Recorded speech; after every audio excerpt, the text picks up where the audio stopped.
Bonjour Charles Gave. Bonjour. Vous êtes économiste financier, vous venez de publier Sire, surtout ne faites rien, vous nous avez assez aidé aux éditions Jean-Cyril Godefroy. Qu'est-ce qu'il faut comprendre à la lecture du titre de ce livre? Que réduire la place de l'État, c'est aujourd'hui une nécessité plus que jamais? Vous savez, c'est une vieille histoire qui est arrivée à Louis XIV, qui m'a toujours fait sourire, c'est que Louis XIV était allé voir les armateurs de Saint-Malo et leur avait dit, parce que comme vous faites tailler des croupières par les Hollandais et les Anglais dans le commerce, comment je peux vous aider? Et les armateurs ont répondu, Sire, surtout ne faites rien, vous nous avez assez aidés. C'est-à-dire que ce qui crée de la croissance, ce qui crée de la richesse, c'est de laisser la liberté aux entrepreneurs. Il n'y a de croissance dans une économie que celle qui vient des entrepreneurs. La création destructrice chez Rasbon Schumpeter est ce qui amène au développement du niveau de vie. L'embêtant, c'est qu'il y a des gens qui s'imaginent plus compétents que les entrepreneurs. Ce sont ceux qui sont dans l'État. Donc, par exemple, ils vont décider qu'ils vont empêcher telle ou telle société de faire faillite. Mais la différence, c'est que quand vous êtes dans le secteur privé, comme je l'ai été toute ma vie, j'ai créé plein de sociétés, il y en a quelques-unes qui ont raté, quand il n'y a plus d'argent dans la société qui rate, elle s'arrête. Il y a un arrêt qui se passe automatiquement. Tandis que dans les sociétés soutenues par l'État, on paye toujours les déficits par le déficit budgétaire. Et donc, vous faites automatiquement, quand l'État intervient partout, vous n'avez plus de destruction, puisque c'est subventionné par l'État, mais du coup, vous n'avez plus de création. Parce que les gens qui devraient partir des cellules mortes pour aller dans les cellules vivantes restent dans les cellules mortes, on ne trouve pas de gens, etc. Et puis, il faut augmenter les impôts sur les cellules vivantes. Donc, il faut réduire la place de l'État. Donc, il faut absolument réduire la place de l'État. Jusqu'à souhaiter sa disparition? Bien sûr que non. Bien sûr que non. Alors pourquoi? Parce que l'État est un mal nécessaire. Vous avez absolument besoin d'avoir quelqu'un qui a le monopole de la violence légitime. C'est-à-dire que... Donc un État strictement limité à ses fonctions régaliennes. Strictement limité à ses fonctions régaliennes, neutre et avec des gens de qualité à l'intérieur qui ne passent pas sans arrêt du public au privé ou du privé au public. Philippe de Villiers, dans son livre, tout à fait, pas seul le dernier, le précédent, qui est tout à fait remarquable, expliquait qu'il avait été stupéfait quand il était à l'ENA, parce que le seul but de tous les grands, on apprenait à ces gars-là comment ils devaient faire une carrière individuelle, alors que lui, il y était allé pour servir le bien commun. Et donc, il disait, mais j'avais l'impression d'être un cygne au milieu des canards, quoi. C'était effrayant.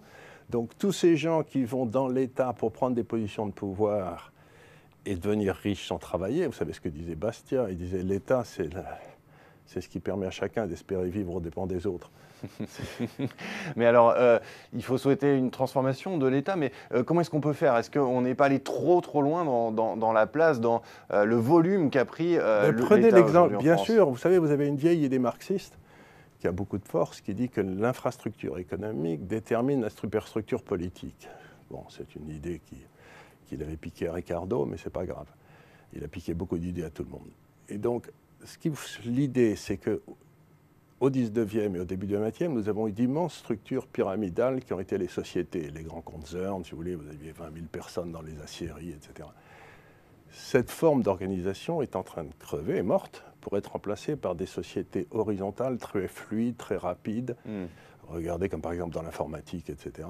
Ça a complètement changé, Google, c'est complètement horizontaux, très légers. Donc ces sociétés, quelque part, se font taxer là où elles veulent. Parce qu'elles ont des systèmes qui leur permettent de taxer là où elles veulent. Et c'est parfaitement légitime. Je ne dis pas que c'est bien ou c'est mal, encore une fois. Je dis que c'est le cas. Donc elles se font taxer là où elles veulent. Donc les États manquent de matière fiscale pour entretenir leurs énormes pyramides. Donc il faut qu'elles passent à des structures horizontales. Et ça s'est passé en Suède. Alors à quoi ça ressemble? Oui, donnez-nous un exemple. Ben voilà, je vous donne un exemple. En Suède, ils ont fait faillite en 92, les Suédois. Parce que dont peu de choses, j'en souviens, ils ont sauté. Toutes leurs banques ont sauté, etc. C'était une grande faillite. Donc l'État a dit, bon, ben, ça ne marche plus du tout. Et c'était des gens de gauche, qui ont réformé. Ils ont dit, ben, ce qu'on va faire, par exemple, l'énorme système d'éducation qu'ils avaient, qui était aussi centralisé que le système français, on va poser une question à tous les Suédois. Est-ce que vous voulez que vos enfants aient une éducation de qualité? Tout le monde a dit, mais bien sûr. Est-ce que vous voulez que cette éducation de qualité soit payée par les impôts? Mais évidemment. Troisième question, est-ce que vous voulez que ça soit fait par des fonctionnaires qui ne font que ça? Et les Suédois ont répondu, il n'en est pas question.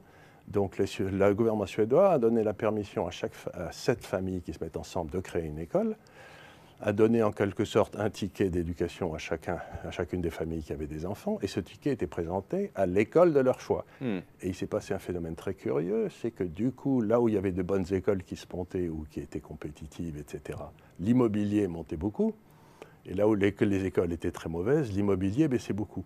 Et ça a beaucoup intéressé les Suédois, du coup, d'avoir des écoles dans leur quartier où ils avaient leur maison qui soient de bonne qualité. Donc ce que ça veut dire, c'est que si une école publique n'a pas de ticket qui lui est présenté, elle ferme. Elle ferme, tout simplement. Tout simplement. Et les bons professeurs de l'école publique vont dans les écoles du secteur privé. Ils n'ont aucun problème à trouver du boulot parce que tout le monde sait qui sont les bons et les bons. Et les mauvais, ils vont faire autre chose. Dernière question, Charles Gave, très rapidement. Dans cette optique de transformation de l'État vers un État horizontal, Trump, ça vous inspire quoi? C'est exactement ce qu'il veut faire. C'est ce qu'il fait. C'est ce qu'il vient de faire avec le département d'éducation aux États-Unis. C'est ce qu'il est en train d'essayer de faire un peu partout. Il est en train d'essayer de faire sauter les forteresses syndicales qui empêchent le passage de l'État pyramidal à l'État horizontal. Parce que, bien entendu, toutes ces forteresses syndicales sont collées à l'intérieur des États. Aujourd'hui, par exemple, prenez en France des choses comme EDF ou bien la SNCF, essayez de les transformer en structure horizontale. Pourquoi? Parce qu'ils sont syndiqués à mort. Il n'y a plus de syndicats en France, sauf dans les trucs étatiques. Ils font partie de la superstructure pyramidale. Voilà, et ils feront n'importe quoi pour empêcher que ça change. Eh bien, merci beaucoup Charles Gave pour merci beaucoup. cette intervention pleine d'à-propos et de provocations comme d'habitude. Merci beaucoup. Merci beaucoup.